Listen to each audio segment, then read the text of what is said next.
पापियों को पाप से है तारती। श्री भागवत भगवान की है आरती। पापियों को पाप से है तारती। श्री भागवत भगवान की है आरती।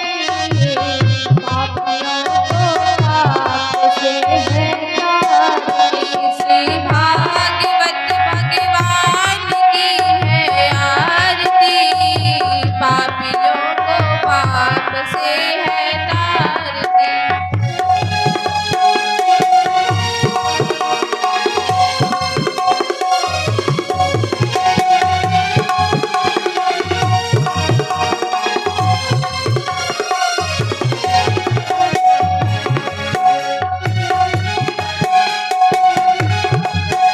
ये अमर ग्रंथ ये मुक्ति पथ पंचम वेद निराला। नव ज्योति जगाने वाला। ये अमर ग्रंथ ये मुक्ति पंथ ये पंचम वेद निराला। नव ज्योति जगाने वाला। ये अमर ग्रंथ ये मुक्ति पथ ये पंचम वेद निराला। नव ज्योति जगाने वाला। ये अमर ग्रंथ ये मुक्ति पंथ ये पंचम वेद निराला। नव ज्योति जगाने वाला। हरि नाम यही हरि नाम यही।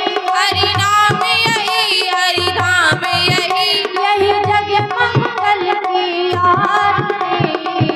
पापियों को पाप से है तारती। श्री भागवत भगवान की है आरती। पापियों को पाप से है तारती।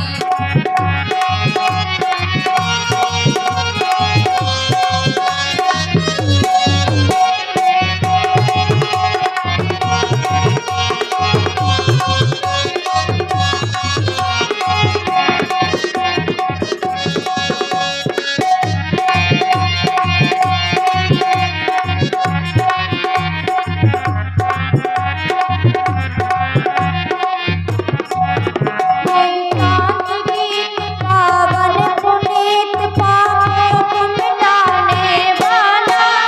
हरि दर्द कराने वाला। ये शांत गीत पावन पुनीत पापों को मिटाने वाला। हरि दरस दिखाने वाला। ये शांत गीत पावन पुनीत पापों को मिटाने वाला। हरि दर्द कराने वाला। ये शांत गीत पावन पुनीत पापों को मिटाने वाला। हरि दरस दिखाने वाला। यह सुख करनी यह दुख हरनी।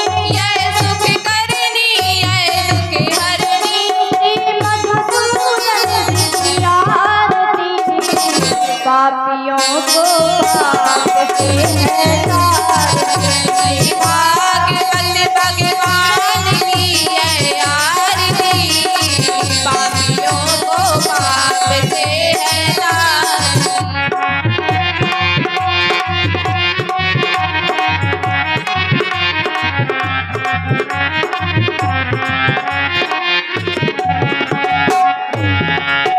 ये मधुर बोल जग बंद खोल सन्मार्ग दिखाने वाला।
से है तार के श्रीवास भगवान की है आरती, पापियों को पाप से है तार के।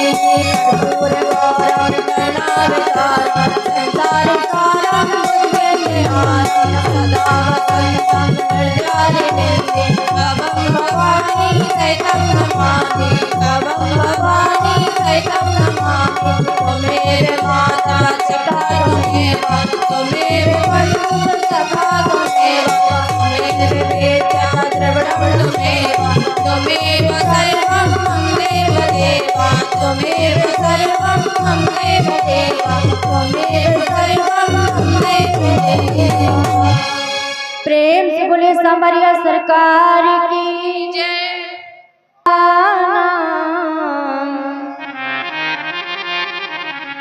रसाना में छंद सामपि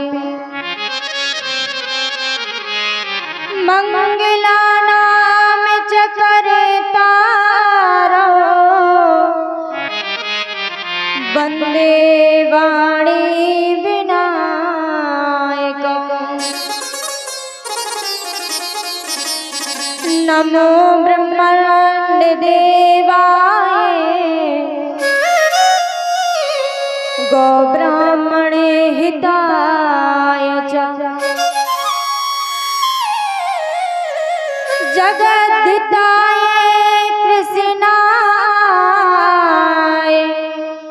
गोविंदाय नमो नमः।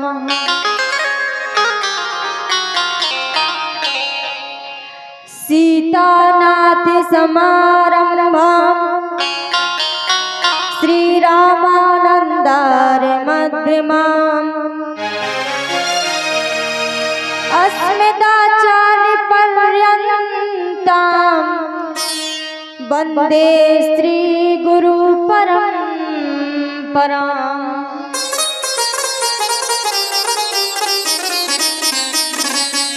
आनंद धन गोविंद मन मंदिर अनन्य निवासिनी घनश्याम धन चातकी घनश्याम धनाहित मोरिणी।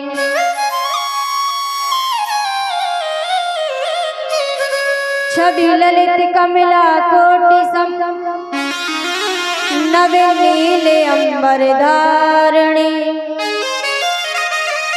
शशि वदन कंज विलोचनी श्री चंद्रिका मृदुहासिनी।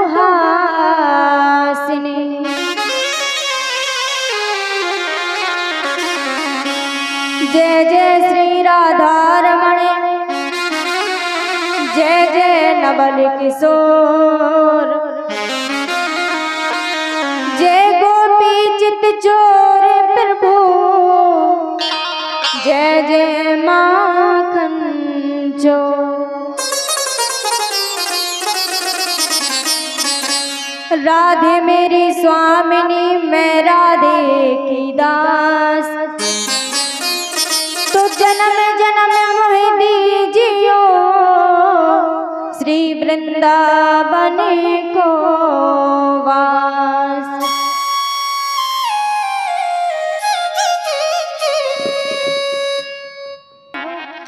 प्रेम से बोले आनंद बलवंत श्री हनुमंत लाल जी महाराज की जय हो। प्रेम से बोलिए दुर्गे मैया की जय हो। आइएगा सभी लोग मीठी मीठी तालियों के साथ में भगवान का 2 बार हरिनाम संकीर्तन करेंगे। तत्पश्चात प्रभु की कथा की ओर अग्रसर होंगे, लेकिन उससे पूर्व आइए मीठी मीठी तालियों के साथ में सभी लोग मेरा साथ देते हुए प्रेम के साथ में गाएंगे।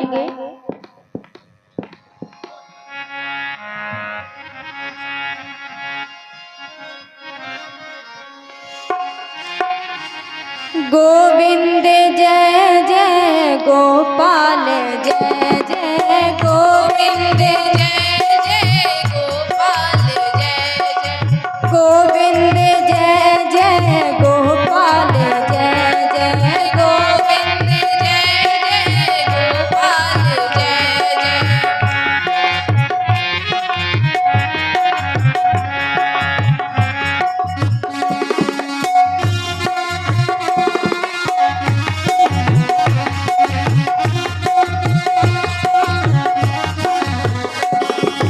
गोविंद जय जय गोपाल जय जय गोविंद जय जय गोपाल जय जय गोविंद जय जय गोपाल जय जय गोविंद जय जय गोपाल जय जय राधा रमण हरि गोविंद जय जय राधा रमण हरि गोविंद जय जय राधा रमण हरि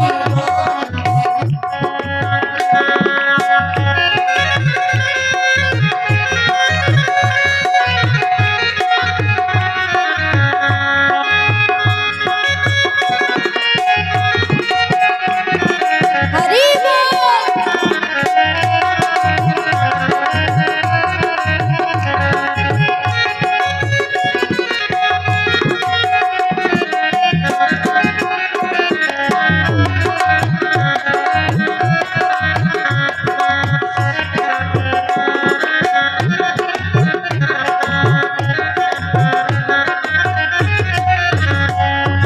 ब्रह्मा की जय जय विष्णु की जय जय ब्रह्मा की जय जय विष्णु की जय जय ब्रह्मा की जय जय विष्णु की जय जय ब्रह्मा की जय जय विष्णु की जय जय उमापति शिव शंकर की जय जय उमापति शिव शंकर की जय जय गोविंद जय जय हरि गोपाल जय जय गोविंद जय जय हरि गोपाल जय जय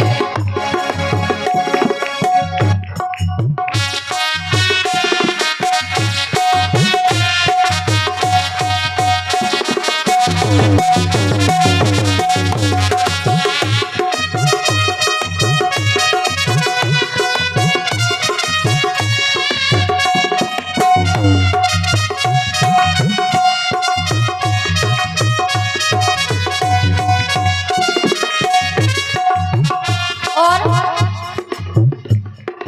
राधा की जय जय रुक्मिणी की जय जय राधा की जय जय रुक्मिणी की जय जय राधा की जय जय रुक्मिणी की जय जय राधा की जय जय रुक्मिणी की जय जय मोरे मुकुटे बंसी वाले की जय जय मोरे मुकुटे बंसी वाले की जय जय मोरे मुकुटे बंसी वाले की जय मोरे मुकुटे बंसी वाले की जय जय जय गोविंद जय जय हरि गोपाल जय जय गोविंद जय जय हरि गोपाल जय जय हरि गोपाल जय जय हरि गोपाल जय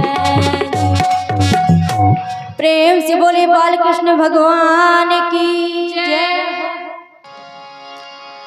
कि तोया खलु पुराणनि सेतिहासानि चानघ आख्याता तान्यपधीतानि धर्मशस्त्राणि यान्योत। बोले कि महाराज पहला प्रश्न तो हमारा ये है कि लोग बात बात पर कहते हैं कि धर्म करो, लेकिन महाराज आपसे जानना चाहते हैं कि मनुष्य के लिए वो परम धर्म कौन सा है। कृपा करके हमको बताइए कि परम धर्म क्या है। क्यों? क्योंकि कोई कहता है कि भगवान कन्हैया के मंदिर में जाओ, मंदिर में जाकर के चारों ओर परिक्रमा करना ये धर्म है। तो क्या ये धर्म है? पहला प्रश्न तो महाराज ये है। दूसरा प्रश्न है महाराज कि जब हम मंदिर में पूजा करने जाते हैं तो लोग हमसे कहते हैं कि अरे भोले बाबा तो ऑर्डर दानी है, जल्दी प्रसन्न हो जाते हैं। तो कोई कहता है कि उनकी पूजा करो, कोई कहता है कि देवी मैया की पूजा करो, कोई कहता है कि विष्णु भगवान को पूजो। आखिर महाराज हम किस देवता की पूजा करें? और फिर तीसरा प्रश्न महाराज ये है कि वेद में परमात्मा का नाम अजन्मा बताया गया, लेकिन किसी विद्वान के द्वारा हमने सुना महाराज कि भगवान तो कभी जन्म लेते ही नहीं, भगवान कभी जन्म लेते नहीं और भगवान का तो हमेशा प्राकट्य होता है। तो महाराज इसका सही प्रमाणित बात बताइए कि भगवान को अजन्मा कहा गया है, और अगर वो अजन्मा है तो फिर कोई ये क्यों कहता है कि दशरथ जी के पुत्र राम हो गए, नंद बाबा के पुत्र कन्हैया हो गए, देवकी के पुत्र कन्हैया हो गए। और फिर चौथा प्रश्न हमारा ये है महाराज कि भगवान के अवतार होते हैं। बोले हाँ होते हैं, लेकिन महाराज अवतार तो होते हैं, लेकिन ज्ञानी पुरुष बताते हैं, कई लोग बताते हैं कि भगवान के 10 अवतार हुए, कोई बताते हैं कि 22 अवतार हुए, तो कोई कहते हैं कि 24 अवतार हुए। कृपया करके हमें ये बताइए कि भगवान के जो प्रमाणित रूप से अवतार बताए गए हैं तो वो कितने अवतार हुए हैं। और फिर पांचवा प्रश्न महाराज ये है कि कोई भी वक्ता अगर कथा को कहता है तो कोई बढ़ा चढ़ाकर कहता है, कोई संक्षेप रूप में यानी कि गागर में सागर भर देना।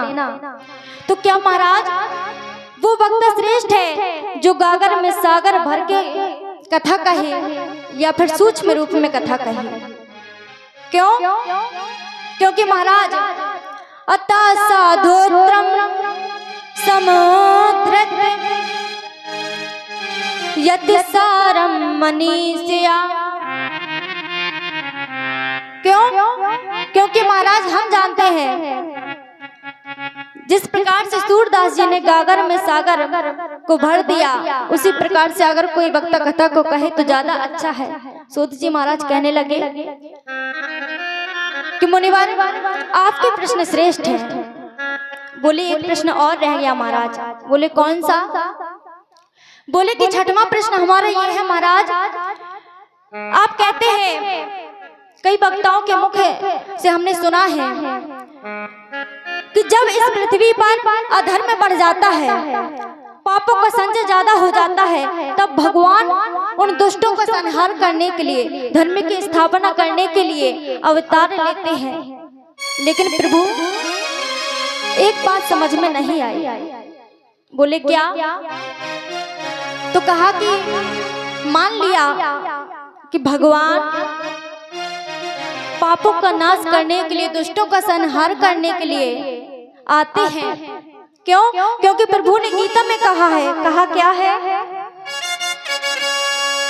यदा यदा हि धर्मस्य ग्लानिर्भवति भारत तो अभ्युत्थानम् अधर्मस्य तदात्मानं सृजाम्यहम्। इतना ही नहीं महाराज, गोस्वामी जी ने वर्णन दिया है क्या कि जब जब होई धर्म के हानि, जब जब होई धर्म के हानि, जब जब होई धर्म के हानि, जब जब होई धर्म के हानि, जब जब होई धर्म के हानि, जब जब होई धर्म के हानि, बाढ़ई असुर अधम अभिमानी,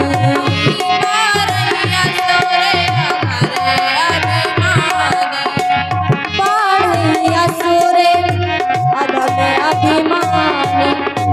क्यों? क्योंकि गोस्वामी जी ने मानस में वर्णन दे दिया कि जब जब होई धर्म की हानि, बाढ़ई असुर अधम अभिमानी। और जब असुर अधिक बढ़ जाते हैं इस पृथ्वी पर, तब होता क्या है कि तबे तबे धरी प्रभु विविध शरीरा, तुहरा ही कृपा निधि सज्जन पीरा।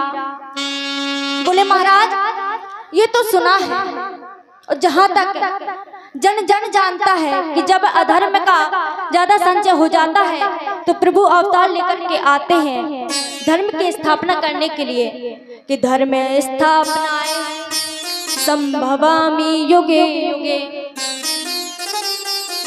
सूत जी महाराज ने इन 6 प्रश्नों को जहां से सुना, सूत जी महाराज गदगद हो गए। बोले कि ऋषिवर मैं आपके प्रश्नों का जवाब दूंगा, लेकिन उससे पहले आदरणीय सुखदेव जी के चरणों में मैं प्रणाम करता हूँ। क्यों? क्योंकि जिनका जीवन ऐसा कि जन्म लेते ही वन की ओर चले गए, उनके पिताजी पीछे पीछे जा रहे हैं, बेटा रुको बेटा रुको, लेकिन वो रुकने वाले नहीं हैं। क्यों? क्योंकि उनमें ये सामर्थ्य नहीं है कि सुखदेव जी को लौटा करके वो वापस ला सके। लेकिन देवर्षि नारद जी ने सोचा कि अगर सुखदेव जी नहीं आए तो इस भागवत कथा का प्रचार प्रसार जन जन में होगा कैसे? क्यों? क्योंकि नारद जी है क्या, नारद जी को सभी लोग जानते हैं, लेकिन ब्रज भाषा में बहुत ही सुंदर केवल नारद जी का संधि विच्छेद किया गया।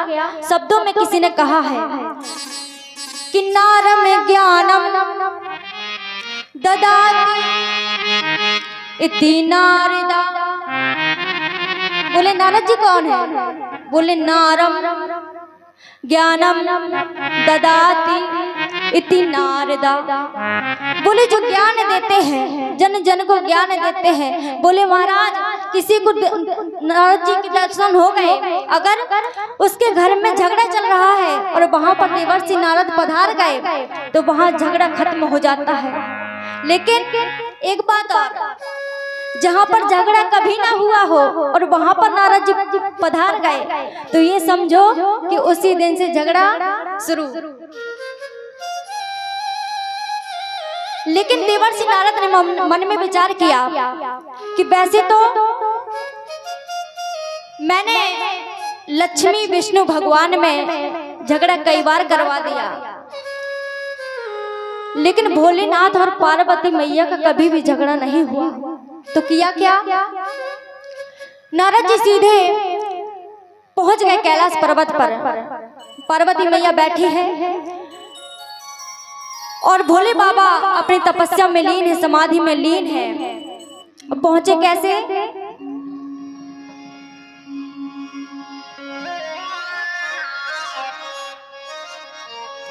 अरे ओम नमो भगवते वासुदेवाय, ओम नमो भगवते वासुदेवाय, ओम नमो भगवते वासुदेवाय, नमो भगवते वासुदेवाय, ओम नमो भगवते वासुदेवाय, ओम नमो भगवते वासुदेवाय। पहुंच गए।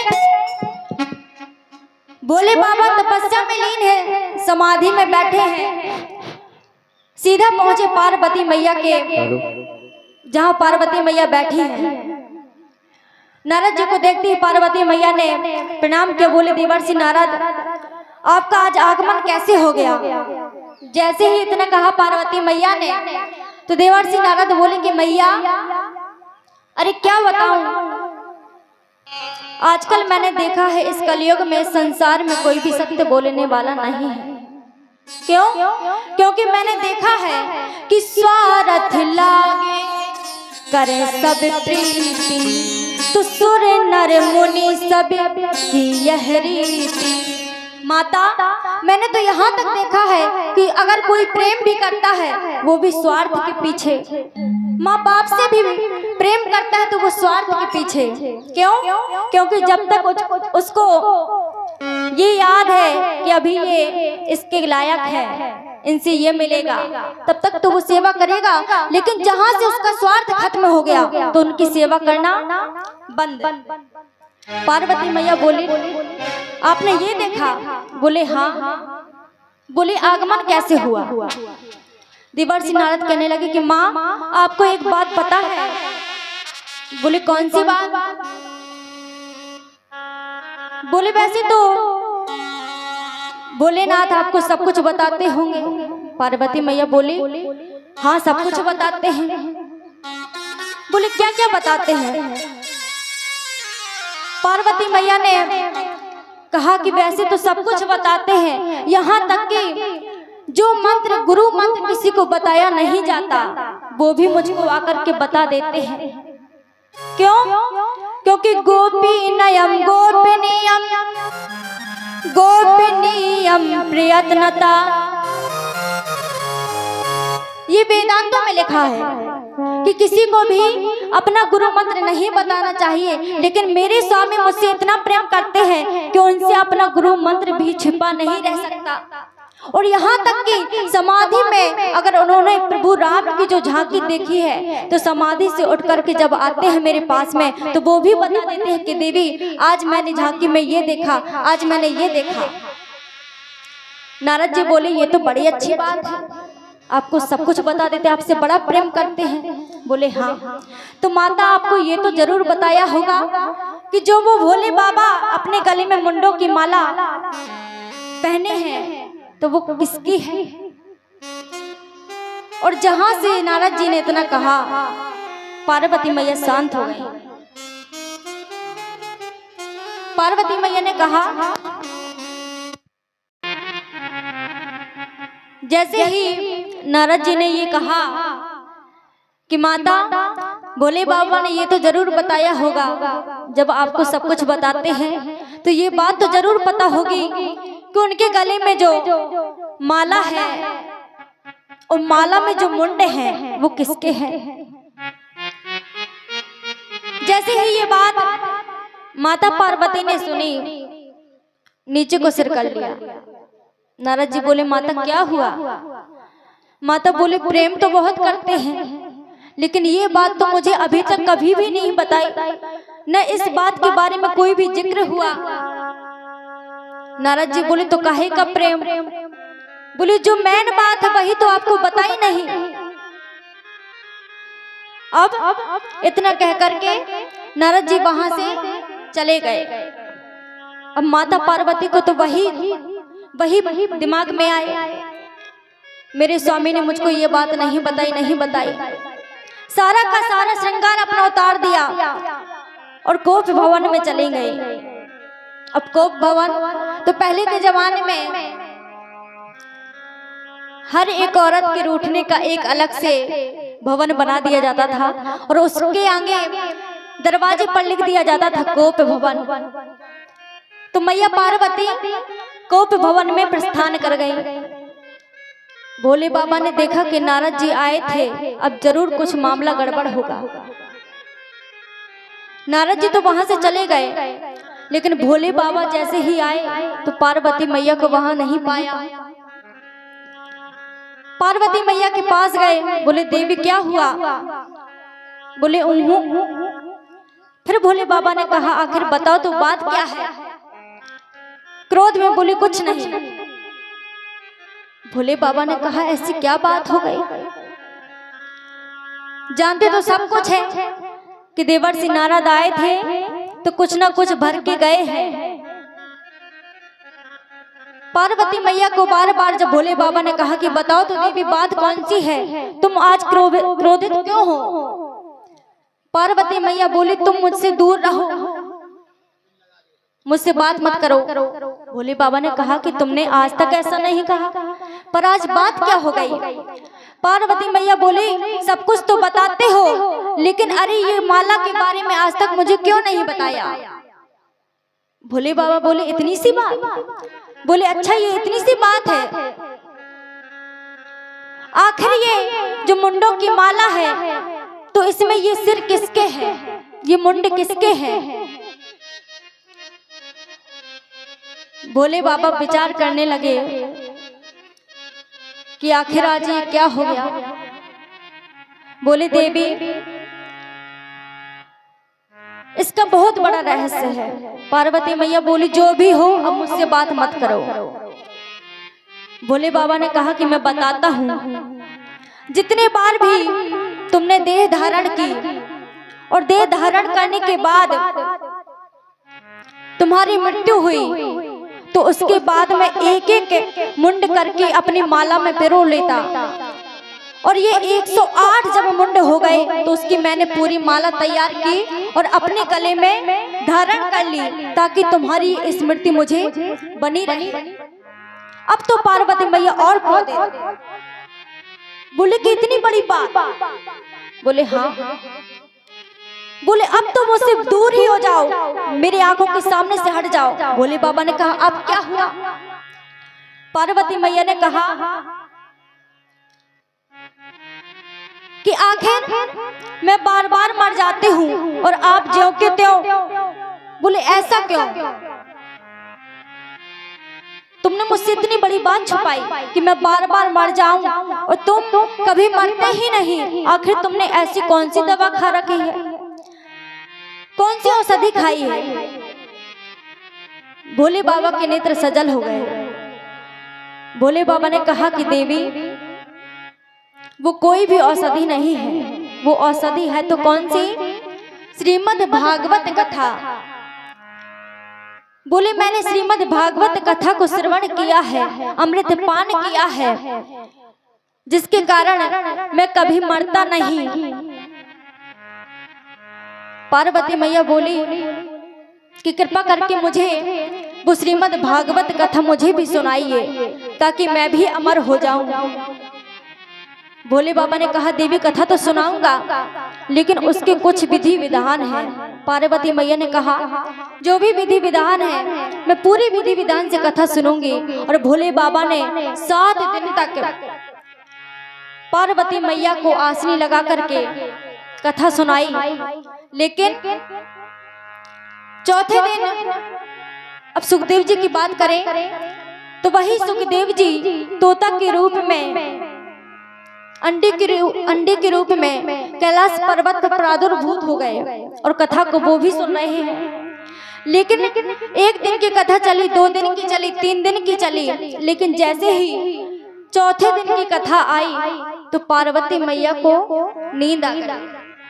पार्वती मैया निद्रा में आ गई और सो गई वहीं पर। अब भोले बाबा ने क्या कहा था? बोले देवी मैं तो जब कथा सुनाता हूँ तो नेत्र बंद करके सुनाता हूँ, तो मुझे पता कैसे चलेगा कि तुम कथा को सुन रही हो या नहीं सुन रही हो? इसके लिए उन्होंने कहा कि मैं तुम्हें एक शब्द कहता हूँ, मैं कथा कहूंगा और तुम बीच में ऊहू ऊहू कहना। बोले ठीक है। ब्रज भाषा में कहते हैं ऊहू, और अपने यहाँ पर उसी शब्द का अर्थ लगाते हैं हाँ जी। पार्वती मैया बोले ठीक है। लेकिन चौथे दिन की जैसी ही कथा भोले बाबा सुना रहे थे, कृष्ण जन्म की कथा, तो मैया पार्वती को नींद आ गई। अब नींद आ गई जब, तो वो जो अंडा प्रादुर्भूत था उसमें से पक्षी निकल आया और उसी आवाज में उसने सोचा कि ये कथा का विराम ना हो, तत्पर चलती रहे। इसके लिए उस तोते ने पार्वती मैया की आवाज में ऊहू ऊहू कहना शुरू कर दिया। अब कथा चलती रही, 7 दिन तक कथा चली। भोले बाबा तन में होकर के कथा सुना रहे हैं और वो पक्षी कथा को सुन रहा है, लेकिन पार्वती मैया निद्रा में है। भोले बाबा जब उद्धव प्रसंग की कथा सुना रहे थे तो भोले बाबा ने कहा कि जब श्री कृष्ण जाने लगे मथुरा तो फिर पता है देवी क्या हुआ? सभी के नेत्र सजल हो गए। जहां से इतना कहा कोई आवाज नहीं आई। आंख खोल करके देखा तो पार्वती मैया नीचे लेटी हुई हैं, सो रही हैं। जहां से भोले बाबा ने जय बोली तो अब जय तो बोलने वाला वो है नहीं पक्षी, वो तो बीच में ऊहू ऊहू केवल ये शब्द बोलता है। भोले बाबा ने देखा कि अरे आखिर इस कथा को सुनता कौन रहा? जब पार्वती मैया सो गई है तो इस कथा को श्रवण कौन कर रहा था इतनी देर से? जब देखा तो कैलाश पर्वत के पीछे ही वो पक्षी पड़ा था। भोले बाबा ने सोचा कि अगर पक्षी ने कथा सुनी है इससे मुझे कोई दिक्कत नहीं, लेकिन इस कथा को सुनने का विधि विधान होना चाहिए, लेकिन इसने विधि विधान से कथा श्रवण नहीं की। इसके लिए भोले बाबा त्रिशूल लेकर के उस पक्षी के पीछे पीछे चल पड़े और वही पक्षी जाकर के वेद व्यास जी की पत्नी बिटका देवी, जिनके कोई भी पुत्र नहीं है, बिल्कुल संक्षेप में कथा को कह रही हूँ, तो उनको जैसे ही ऊब आई, जम्हाई आई, तो वो पक्षी उनके मुख में प्रवेश कर गया। अब भोले बाबा पीछे से त्रिशूल लेकर के जा रहे हैं, अरे पक्षी कहाँ गया, पक्षी कहाँ गया, मैं इसको छोड़ूंगा नहीं। लेकिन वो पक्षी वो मुख में प्रवेश कर गया और उन्होंने जैसे ही मुख बंद किया तो वो गर्भ में चला गया। तो वही पक्षी को कहा गया है सुखदेव जी महाराज, जिन्होंने पांडवों के कुल में अभिमन्यु का पुत्र हुआ परीक्षित। जब राजा परीक्षित को समीक ऋषि के गले में मरा हुआ सर्प डालने के कारण उनको श्राप मिला कि इसी तक्षक सर्प तुम्हारे महल में आएगा और 7वें दिन तुमको आकर के डस लेगा। अब समस्या यहाँ पर आ गई कि महाराज 7वें दिन परीक्षित जी की मृत्यु हो जाएगी, लेकिन ऐसा कौन सा उपाय है कि इनको बचा लिया जाए? सभी विद्वान ऋषि मुनि, समीक ऋषि, सभी गर्गाचार्य, द्रोणाचार्य सभी इकट्ठे हैं, लेकिन कोई भी ये निर्णय नहीं कर पाया कि 7 दिन में मुक्ति का कौन सा उपाय है। तभी महाराज सुखदेव जी वहां पर उपस्थित हुए और सुखदेव जी ने 7 दिन की श्रीमद् भागवत कथा का रसपान करवाया और रसपान करवाने के बाद वहीं पर परीक्षित के लिए विमान आ गया। सुखदेव जी का परीक्षित जी ने पूजन किया, बोले महाराज आपने मुझे 7 दिन में मेरी मृत्यु थी, लेकिन आपने उसका मुझको उपाय बता दिया, आपने बड़ी कृपा की, आज मैं धन्य हो गया, अब मुझे अपनी मृत्यु की चिंता नहीं। क्यों? क्योंकि कथा सुनते सुनते जब सुखदेव जी ने राजा परीक्षित से प्रश्न किया कि राजन अब मैं तुमसे एक प्रश्न पूछना चाहता हूँ। बोले महाराज मुझसे प्रश्न? बोले हाँ। बोले कौन सा प्रश्न? तो बोले ये बताओ कि भगवान सबसे जल्दी किसको मिलते होंगे? बोले महाराज मैं कैसे बता सकता हूँ। बोले अच्छा तुम ये जानते हो कि तुम मरोगे या नहीं? बोले महाराज मैं क्यों मरूं? बोले क्यों? बोले मैं तो शरीर हूं और शरीर की मृत्यु होती है, लेकिन आत्मा की कभी मृत्यु नहीं होती। बोले बस मैं समझ गया कि तुमने 7 दिन की कथा श्रवण की है। तो कहा कि राजा परीक्षित ये बताओ एक प्रश्न और, भगवान सबसे जल्दी किसको मिलते होंगे? राजा परीक्षित कहने लगे कि महाराज मेरी समझ से तो भगवान सबसे जल्दी उसको मिलते होंगे जो दिन में 5 बार स्नान करता है। बोले अच्छा? बोले हाँ महाराज। सुखदेव जी कहने लगे अगर ऐसा होता तो वो कोल भील जो भगवान राम जी के साथ में जब सीता मैया का हरण हो गया, जब समुद्र का पुल बन रहा था, तो वो जो कोल भील प्रभु राम के भक्त थे, भगवान राम सबसे ज्यादा स्नेह करते थे, तो वो कोल भील तो साल भर नहीं नहाते थे, स्नान नहीं करते थे, लेकिन प्रभु राम ने उनको भी अपने गले से लगा लिया। तो क्या राजा तुम कह रहे हो कि जो दिन में 4-5 बार स्नान करता होगा भगवान उसको मिलते होंगे? तो उनको कैसे मिल गए? क्यों? क्योंकि यहाँ पर प्रभु राम स्वयं कहते हैं और गोस्वामी महाराज ने मानस में लिख दिया है क्या? अरे जाति पाति पूछ ही नहीं कोई, जाति पाति नहीं कोई, जाति पाति पूछ ही नहीं कोई, जाति पाति नहीं पूछे कोई। हरि को भजे सो हरि का होई, हरि को भजे सो हरि का होई, हरि को भजे सो हरि का होई।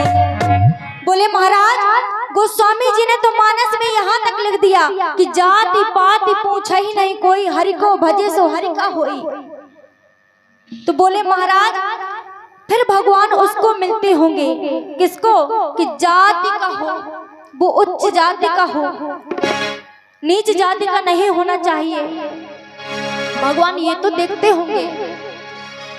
सुखदेव जी महाराज मुस्कुराकर बोले, अगर राजा भगवान जाति को देखते होते तो तुमने सबरी का नाम सुना होगा। सबरी कौन थी?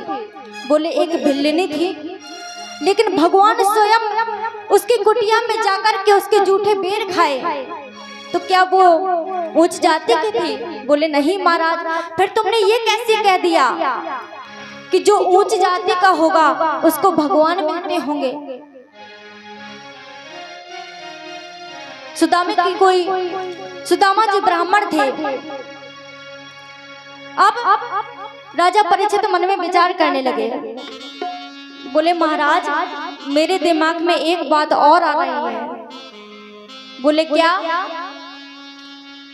बोले महाराज मेरी समझ से भगवान उसको मिलते होंगे जो दरिद्र नहीं होगा, गरीब नहीं होगा। सुखदेव जी कहने लगे, परीक्षित अगर प्रभु दीन को नहीं मिलते होंगे तो फिर वो दरिद्र ब्राह्मण जिसको दरिद्र कहा गया, किसको? सुदामा जी को, तो भगवान स्वयं उसको मिलने आए। जब द्वारकापुरी सुदामा जी पहुंच गए तो भगवान स्वयं उनको लेने आए। तो क्या वो दरिद्र था तो भगवान उसको नहीं मिले? बोले बिल्कुल मिले। परीक्षित कहने लगे कि महाराज अगर जाति वाली को नहीं मिले, दरिद्र को नहीं मिले, तो फिर भगवान किसको मिले? और जहां से इतना प्रश्न किया तो सुखदेव जी महाराज ने बड़ा ही सुंदर प्रसंग किया। बोले कि वो विदुर जी थे जिनके यहाँ पर भगवान ने स्वयं आकर के केले के छिलके खाए। राजा परीक्षित कहने लगे कि महाराज केले के छिलके वो भी विदुर जी के घर में। अरे भगवान इतना सुंदर सुंदर भोग पाते हैं और विदुर जी के यहाँ पर आकर के केले के छिलके खाए? बोले हाँ। तो राजा परीक्षित कहने लगे कि महाराज कृपया करके मुझे ये प्रसंग विस्तार पूर्वक सुनाइए कि प्रभु ने विदुर जी के यहाँ पर आकर के केले के छिलके कैसे खाए। सुखदेव जी महाराज वर्णन करते हैं। बोले कि जब पांडव और कौरवों के बीच थोड़ा सा वार्ता चलने लगी, लाक्षागृह में पांडवों को जलाने का षड्यंत्र रचा गया, तब वहीं पर विदुर जी आ गए जो कि धृतराष्ट्र के महामंत्री थे। वो वहां पर आए, उन्होंने सारी की सारी बात सुन ली। तो वहां पर आकर के धृतराष्ट्र से विदुर जी ने आकर के कहा कि महाराज जहां तक मैं जानता हूं कि दुर्योधन जैसा पुत्र जिसके कुल में हो तो वो आपके सारे कुल का नाश कर देगा, वंश को चलने नहीं देगा। बोले महाराज इसको रोकिए, ऐसा दुर्व्यवहार करने से रोकिए। लेकिन जैसे ही विदुर जी महल से निकल रहे थे तो वहीं पर दुर्योधन आ गए। दुर्योधन ने कहा कि आप कहां से आ रहे हैं? मैंने सारी बात सुन ली। विदुर जी ने कहा जो सत्य था मैंने वही कहा। बोले कि तुम्हारी हिम्मत कैसे हुई? मेरा ही नमक खाते हो और मेरे ही पिताजी के सामने मेरे बारे में उल्टा सीधा बकते हो। विदुर जी बोले मैंने कुछ गलत नहीं कहा, और अगर मेरी कोई भी बात आपको बुरी लगी हो तो मैं क्षमा चाहता हूँ, लेकिन मैंने बात तो सत्य कही है। क्यों? क्योंकि आपको ऐसा नहीं करना चाहिए। क्यों? क्योंकि पांडव आपके भाई हैं और आप उनको लाक्षा गृह में जलाने का षड्यंत्र कर रहे हैं। लेकिन दुर्योधन ने क्रोध में आकर के अपने पिताजी से कहकर के विदुर जी को वहां से महल से निकाल दिया। और जब महल से निकाल दिया तो विदुर जी अपनी पत्नी के साथ में एक कुटिया में वास करने लगे और वहीं पर भगवान का भजन करने लगे। एक दिन भगवान श्री कृष्ण द्वारिका नाथ हस्तिनापुर आने वाले थे कि सूचना मिली दुर्योधन को, तो ऊपरी मन से अटारियां सजवा दी। अटारियों पर नर नारियों को बिठा दिया फूलों को वृष्टि के लिए, और कहा कि जैसे ही द्वारिकानाथ आए तो उनके ऊपर इतनी जोर की फूलों की वृष्टि करना कि हाँ लगे कि ये स्वागत किसने किया है? दुर्योधन ने। बोले ठीक है महाराज। अब दुर्योधन की धमकी से सब डरते थे, लेकिन जैसे ही दूसरी ओर विदुर जी को पता चला कि मेरा कन्हैया आने वाला है, मेरे द्वारिकानाथ आने वाले हैं, सूचना मिली तो दौड़े दौड़े अपनी कुटिया में आए और विदुरानी जी से कहा कि सुना देवी तुमने? बोले स्वामी क्या हुआ, आप आज इतने प्रसन्न, आखिर बात क्या है? तो बोली देवी अरे तुम्हें पता है ये बात तुम सुनोगी ना तो तुम आनंद से झूम उठोगी, नाचने लगोगी। बोले बात क्या है? बोले अरे देवी आज हमारा द्वारिकानाथ, आज हमारा कन्हैया, आज हमारा सांवरा इस हस्तिनापुरी में आ रहा है। और जैसे ही विदुरानी ने ये बात सुनी झूमने लगी। बोले मेरे कन्हैया आ रहा है? बोले हाँ। लेकिन विदुरानी मन में विचार करने लगे, कहा कि स्वामी हमें उससे क्या मिलेगा? बोले क्यों, तुम्हें खुशी नहीं कि हमारा कन्हैया आने वाला है? बोले महाराज एक और तो खुशी है लेकिन एक और दुख भी है। बोले दुख किस बात का? बोले महाराज इतने बड़े द्वारिका के राजा हस्तिनापुर में आ रहे हैं और हमारे जैसे गरीब विदुर तो हमारे घर में क्या आएंगे वो? विदुर जी बोले अरे इतनी सी बात, अरे कन्हैया चाहे संसार भरे को भूल जाए लेकिन अपने प्यारे भक्तों को कभी भूल नहीं सकता। क्यों? क्योंकि देवी मान लिया कि वो हमारे घर में नहीं आएंगे, लेकिन हम अगर कन्हैया के दर्शन के लिए जाएंगे और एक नजर मेरे कन्हैया की अपने ऊपर पड़ गई तो ये समझो कि हमारा जीवन धन्य हो गया। विदुरानी ने कहा कि महाराज ठीक है, हम दर्शन के लिए चलेंगे, लेकिन उस भीड़ में असंख्य जनता होगी, बड़े बड़े राजा होंगे, उन भीड़ में हमको कन्हैया कैसे देखेंगे? विदुर जी बोले अरे हम कन्हैया को नहीं देख सकते, लेकिन वो तो अंतर्यामी है, उसकी नजर एक एक पर पड़ जाती है, और अगर एक नजर उसकी हम पर पड़ गई तो हम उसी में समझे कि हमारा जीवन सफल हो गया, धन्य हो गया। विदुर जी कन्हैया के दर्शन के लिए गए, लेकिन विदुरानी से कहकर के गए कि देवी हो सकता है कि कन्हैया अगर हमारे घर में आ जाए, वो अगर घर में आ गया तो अपने घर में तो कुछ भी खाने के लिए नहीं है, भोग पाने के लिए नहीं है। तुम ऐसा करो गोबर का चौका लगाना, सारी सामग्री इकट्ठी करना, जब तक मैं दर्शन करके आता हूँ। विदुर जी दर्शन के लिए चल गए, उस भीड़ में शामिल हो गए, लेकिन कन्हैया की नजर सबसे पहले पड़ी तो किस पर पड़ी? विदुर जी पर। और जहां से कन्हैया की नजर विदुर जी पर पड़ी। विदुर जी कन्हैया को देख रहे, वहां पर दुर्योधन ने मन में विचार किया कि आखिर मैंने इतना भव्य स्वागत जिसके लिए करवाया, अरे वो तो हम पर ध्यान ही नहीं दे रहा, आखिर जाने किसकी ओर देख रहा है। दुर्योधन के यहाँ पर सबसे पहले द्वारिकानाथ गए। दुर्योधन ने कहा कि मेरी माता गांधारी ने आपके लिए 56 प्रकार के भोग बनाए हैं, चलिए पहले आप भोग लगाइए। तो कन्हैया कहने लगे कि दुर्योधन आज मैं यहाँ पर भोग नहीं लगाऊंगा। बोले क्यों?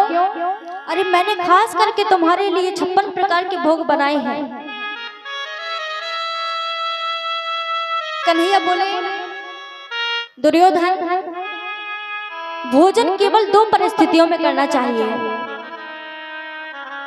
या तो भोजन कराने वाले के मन में श्रद्धा हो और या फिर भोजन पाने वाले को ज्यादा भूख हो।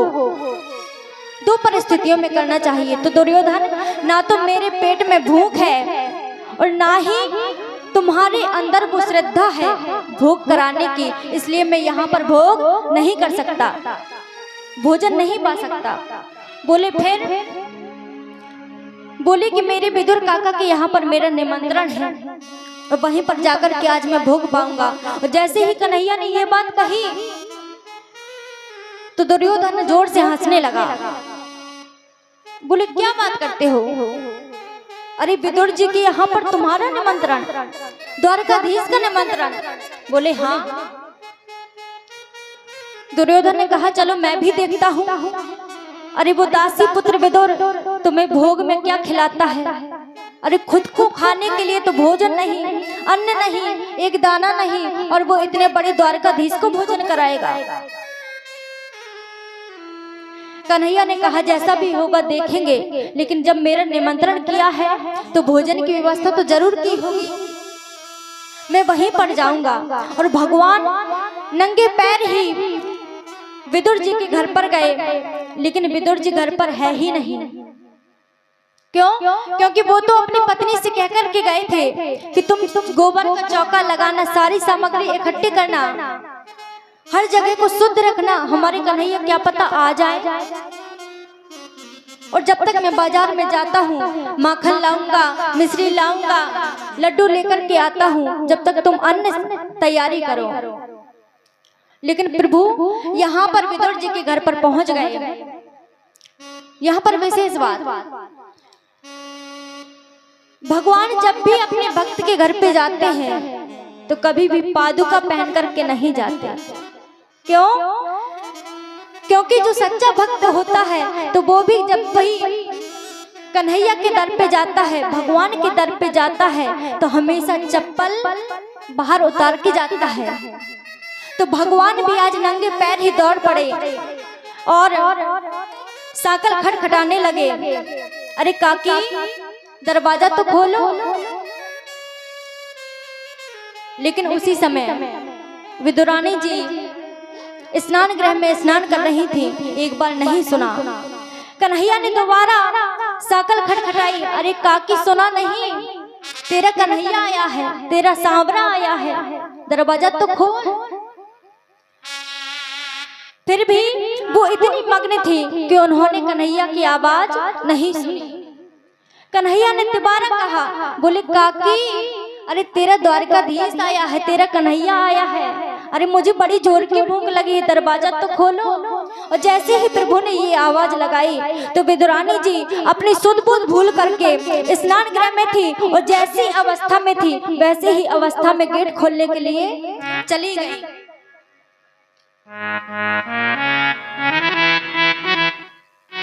दरवाजा खोला, जैसे ही कन्हैया के दर्शन किए तो विदुरानी जी भाव विवल हो गई। बोले मेरा कन्हैया आया है।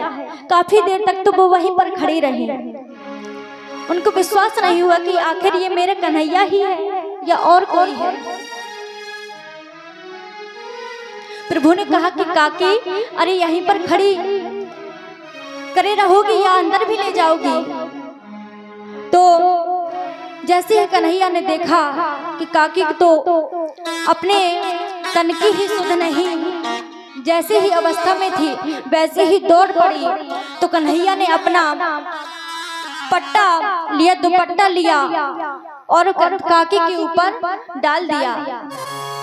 विदुरानी जी हाथ पकड़ कर के कन्हैया का अंदर ले गई। अब लेकिन देखिए वहां पर जिनको खुद अपने तन की सुध नहीं, अब कन्हैया को यहाँ पर ले जा रही है, यहाँ पर ले जा रही है। अरे कन्हैया यहाँ आओ, फिर कहते हैं ये जगह शुद्ध नहीं, यहाँ पर आओ। पटला लेकर के चारों और कन्हैया को घुमा दिया। फिर कहते हैं जो ऊपर खाबड़ सी ऊंची नीची जगह थी वहीं पर पटला को डाला, बोले कन्हैया तू यहाँ पर बैठ जा। कन्हैया बैठ गए। कहा कि काकी मुझे बड़ी जोर की भूख लगी है, कुछ खाने के लिए हो तो दो। बोले अभी लाती हूँ। अब मन में विचार करने लगे कि अभी तक स्वामी आए नहीं, मैं अपने कन्हैया को क्या खिला दूं, मेरे घर में तो कुछ भी नहीं है। तो विदुरानी जी ने बगिया में जाकर के सुंदर केले के फल लेकर के आई, अपनी झोली में लेकर के आई और वही प्रेम के भाव से आकर के कन्हैया के सामने रख दिए। बोले कन्हैया ये हमारे बगीचे के फल हैं, जरा खा के बताओ मीठे हैं कि नहीं। कन्हैया बोले कि आज मैं अपने हाथ से नहीं खाऊंगा, क्योंकि मैं चाहता हूँ कि आप अपने हाथों से मुझे खिलाएं। अब विदुरानी जी भाव विवल होकर के कन्हैया को केले खिलाने लगी, लेकिन केले के जो फल है वो एक साइड डालती जा रही है और छिलके प्रभु को देती जा रही है, प्रभु के मुख में खिलाती जा रही है। ऐसा अनोखा भाव। कन्हैया भी कुछ नहीं बोले, कन्हैया भी इतने मग्न हो गए कि वो केले की छिलके ही खाने में जुटे हैं। क्यों? क्योंकि किसी ने कहा है कि भगवान कभी भी ये नहीं देखता कि आपका घर कैसा है, आपके पास धन दौलत है, आपके पास 56 प्रकार के भोजन है या नहीं। अरे क्यों? क्योंकि प्रेम का भूखा हूं मैं, तो प्रेम ही एक सार है, और प्रेम से भजता है जो मुझे तो उसका बेड़ा पार है। कन्हैया ने स्वयं ये बात कही है कि मैं कभी भी लोगों का घर नहीं देखता, उसका तन नहीं देखता, केवल देखता हूँ तो क्या उसका मन देखता हूँ। और प्रभु मिलते किसको हैं कि निर्मल मने जने सो मोहि पावा, निर्मल मने जने सो मोहि पावा, निर्मल मने जने सो मोहि पावा, निर्मल मने जने सो मोहि पावा। मोहि कपटे छले छिद्र न भावा, मोहि कपटे छले छिद्र न भावा। बोले क्या मैं कभी अगर देखता हूँ तो केवल एक चीज देखता हूँ कि भक्त का, खिलाने वाले का, मुझे कुछ भी समर्पित करने वाले का अगर मन निर्मल है तो निर्मल मन जने अरे सो मोहि पावा। लेकिन एक बात, अरे मोहि कपटे छले अरे छिद्र न भावा। और प्रेम से भगवान वो केले के छिलके पाने लगे। क्यों? क्योंकि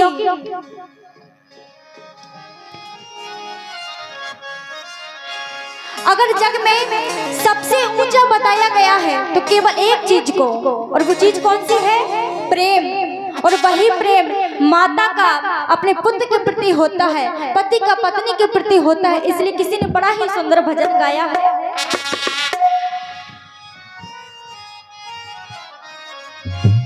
कि सबसे ऊंची प्रेम सगाई, सबसे ऊंची प्रेम सगाई, सबसे ऊंची प्रेम सगाई। मीठी मीठी तालियों के साथ में सभी लोग आएंगे।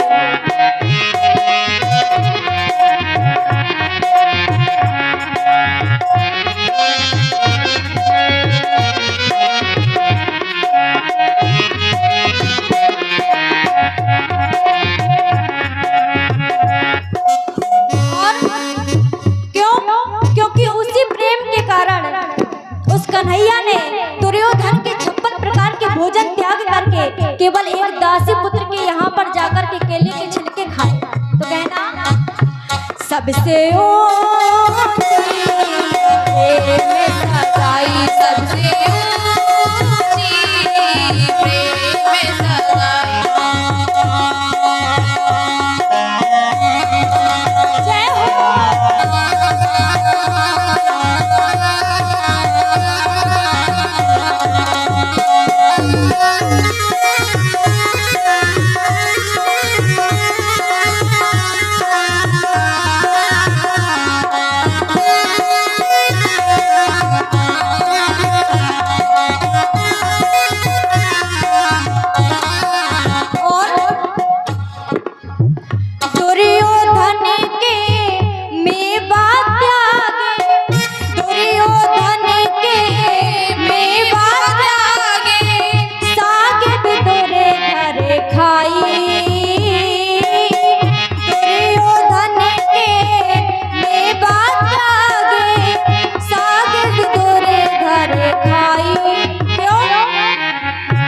क्योंकि कारण केवल एक ही है, सबसे ऊंची प्रेम सगाई, सबसे ऊंची प्रेम सगाई, सबसे ऊंची प्रेम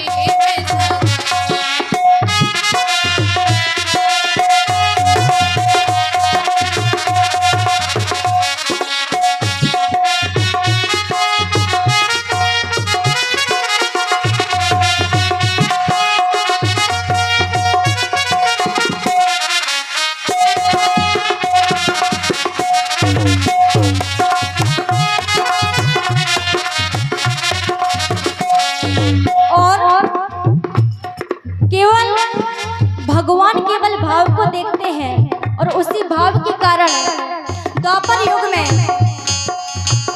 झूठ बेर सबेरी के खाए, झूठ बेर सबेरी के खाए, झूठ बेर सबेरी के खाए, बहुविध स्वाद बताई, झूठ बेर सबेरी के खाए, बहुविध स्वाद बताई। तो सबसे ऊंची प्रेम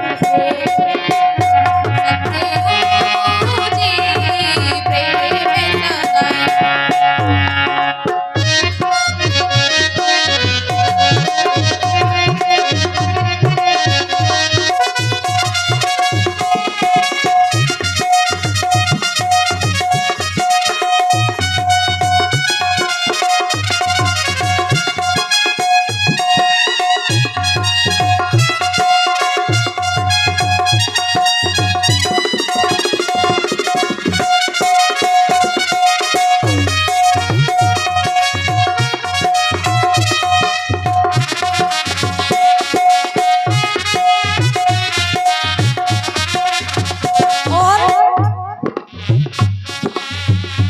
देखिए एक बात, जिस प्रकार से भगवान अपनी उंगली पर इस सारी दुनिया को नचाता है, लेकिन उसी परमात्मा को द्वारकाधीश को गोपियों ने अपनी उंगलियों में नचा लिया। क्यों? केवल एक बात के कारण। वो कौन सी बात?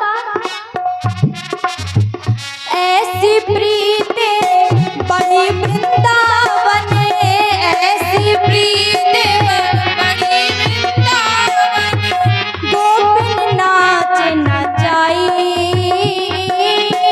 ऐसी प्रीते बड़ी वृंदावन, गोपिन नाच नचाई। तो सबसे ऊंची प्रेम सगाई, सबसे ऊंची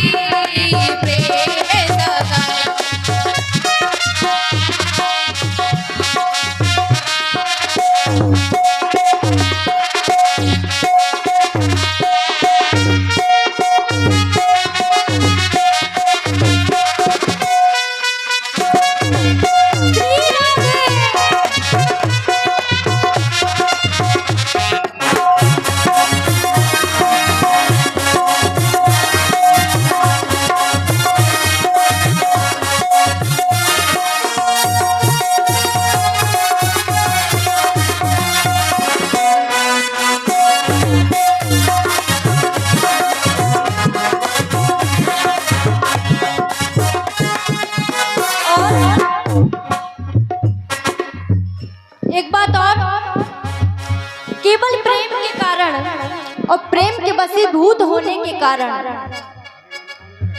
प्रेम के बसन पे सेवा कीनी, प्रेम के बसन पे सेवा कीनी, आप बने हरि नाई। प्रेम के बसन पे सेवा कीनी, आप बने हरि नाई। प्रेम के बसन पे सेवा कीनी, आप बने हरि नाई। तो सबसे ऊंची प्रेम सगाई, सबसे ऊंची प्रेम सगाई, सबसे ऊंची प्रेम सगाई, सबसे ऊंची।